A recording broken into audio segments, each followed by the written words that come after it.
देखें, अगर आप रासबाज की खातिर तकलीफ उठा रहे हैं तो इनसे मत डरें जो तुम्हें सता रहे हैं, लेकिन ये गुजर जाएगा। पालूस ने पहला पतरस बाब 3 आयत 15 में दरअसल कहा, बल्कि मसीह को खुदाउन जानकर अपने दिलों में मुकद्दस समझो, और जो कोई तुमसे तुम्हारी रासबाजी, तुम्हारी उम्मीद की वजह दरियाफ्त करे, उसको जवाब देने के लिए हर वक्त मुस्तैद रहो, मगर हिलम और खौफ के साथ।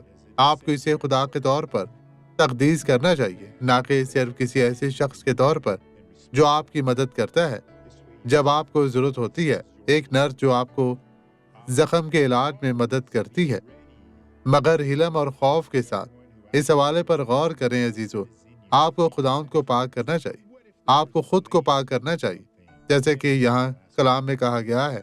क्या आप मर्द हैं फिर अपनी बीवी से प्यार करें, क्या आप औरत हैं तो अपने शौहर की इज्जत करें। आए दुआ करें। बाप, मैं इन तमाम लोगों के लिए दुआ गो हूँ जो तेरी मदद के मोहताज है, जो घरों में है, जो काम पे है, जो मुश्किलात का शिकार है। तो इन तमाम लोगों को छू पाक साफ और मसा कर हर तरह की बदी, कमजोरी, बीमारी, मुश्किल परेशानी से इन्हें निजात दे। खुदाउन जितने लोग दुआ में शामिल है तो उन्हें बड़ी बरकत दे।